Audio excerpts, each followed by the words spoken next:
ನಾನು ಯಾವತ್ತೂ ಮುಖ್ಯಮಂತ್ರಿಗಳು ಮಾಡಬೇಕು ಅಂತ ಆಸೆ ಪಟ್ಟೆ. ಆ ಮುಖ್ಯಮಂತ್ರಿಗಳು ನನ್ನ ವಿಶ್ವಾಸದಿಂದ ಗೌರವದಿಂದ ಜೊತೆಲಿ ಇಟ್ಕೊಂಡ್ರೆ ಸಾಕು ಅಂತ ಆಸೆ ಪಟ್ಟನೆ ಹೊರತು ನಾನು ಯಾವತ್ತೂ ದೇವ್ರ ಮೆಚ್ಚ ನಾನು ಹೋಗಿ ಮುಖ್ಯಮಂತ್ರಿ ಆಗಬೇಕು ಅಂತ ಕನಸು ಮನಸ್ಸಲ್ಲೂ ಕೂಡ ಆಸೆ ಪಟ್ಟಿಲ್ಲ.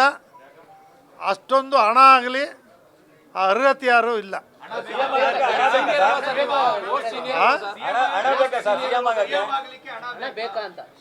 ಕೆಲವರು ಸಂದರ್ಭದಲ್ಲಿ ಪಾರ್ಟಿ ಕಟ್ಟಕ್ಕೆ ಬೆಳೀತಾರೆ. ಪಾರ್ಟಿ ಪಕ್ಷ ಕಟ್ಟಬೇಕಾದ್ರೆ ಹಣ ಬೇಕೇ ಬೇಕಲ್ಲ. ಆಕಸ್ಮಿಕ ಕೆಲವರು ದುಡ್ಡು ಇಲ್ಲದೆ ಆಗ್ತಕ್ಕಂಥವ್ರು ಆಕಸ್ಮಿಕ.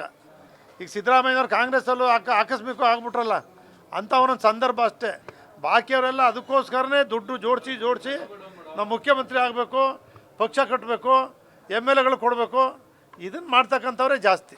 ನಾನು ಯಾವತ್ತೂ ಮುಖ್ಯಮಂತ್ರಿಗಳು ಮಾಡಬೇಕು ಅಂತ ಆಸೆ ಪಟ್ಟೆ. ಆ ಮುಖ್ಯಮಂತ್ರಿಗಳು ನನ್ನ ವಿಶ್ವಾಸದಿಂದ ಗೌರವದಿಂದ ಜೊತೆಲಿ ಇಟ್ಕೊಂಡ್ರೆ ಸಾಕು ಅಂತ ಆಸೆ ಪಟ್ಟನೆ ಹೊರತು ನಾನು ಯಾವತ್ತೂ ದೇವ್ರ ಮೆಚ್ಚ ನಾನು ಹೋಗಿ ಮುಖ್ಯಮಂತ್ರಿ ಆಗಬೇಕು ಅಂತ ಕನಸು ಮನಸ್ಸಲ್ಲೂ ಕೂಡ ಆಸೆ ಪಟ್ಟಿಲ್ಲ.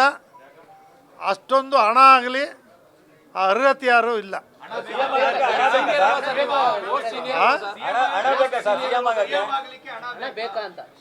ಕೆಲವರು ಸಂದರ್ಭದಲ್ಲಿ ಪಾರ್ಟಿ ಕಟ್ಟಕ್ಕೆ ಬೆಳೀತಾರೆ. ಪಾರ್ಟಿ ಪಕ್ಷ ಕಟ್ಟಬೇಕಾದ್ರೆ ಹಣ ಬೇಕೇ ಬೇಕಲ್ಲ. ಆಕಸ್ಮಿಕ ಕೆಲವರು ದುಡ್ಡು ಇಲ್ಲದೆ ಆಗ್ತಕ್ಕಂಥವ್ರು ಆಕಸ್ಮಿಕ. ಈಗ ಸಿದ್ದರಾಮಯ್ಯವ್ರು ಕಾಂಗ್ರೆಸ್ಸಲ್ಲೂ ಆಕಸ್ಮಿಕ ಆಗ್ಬಿಟ್ರಲ್ಲ, ಅಂಥ ಒಂದೊಂದು ಸಂದರ್ಭ ಅಷ್ಟೇ. ಬಾಕಿಯವರೆಲ್ಲ ಅದಕ್ಕೋಸ್ಕರನೇ ದುಡ್ಡು ಜೋಡಿಸಿ ನಾವು ಮುಖ್ಯಮಂತ್ರಿ ಆಗಬೇಕು, ಪಕ್ಷ ಕಟ್ಟಬೇಕು, MLAಗಳು ಕೊಡಬೇಕು, ಇದನ್ನು ಮಾಡ್ತಕ್ಕಂಥವ್ರೆ ಜಾಸ್ತಿ.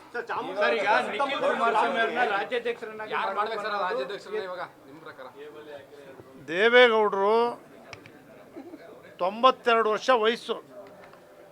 ಈ ಪಕ್ಷವನ್ನು ಜಯಪ್ರಕಾಶ್ ನಾರಾಯಣ ಅವ್ರ ಜೊತೆ ಸೇರಿ ಕಟ್ಟಿರ್ತಕ್ಕಂಥವ್ರು ದೇವೇಗೌಡರಿದ್ದಾರೆ. ಕುಮಾರಸ್ವಾಮಿ ಅವರು 2 ಬಾರಿ ಮುಖ್ಯಮಂತ್ರಿಯಾಗಿ ರಾಜ್ಯಾಧ್ಯಕ್ಷರಾಗಿ ಅನುಭವ ಹೊಂದಿದ್ದಾರೆ. ಅವರೆಲ್ಲರೂ ಹೇಳಿ ಯಾರನ್ನು ಮಾಡ್ತಾರೆ ಅವ್ರು ಅಧ್ಯಕ್ಷ ಆಯ್ತಾರೆ.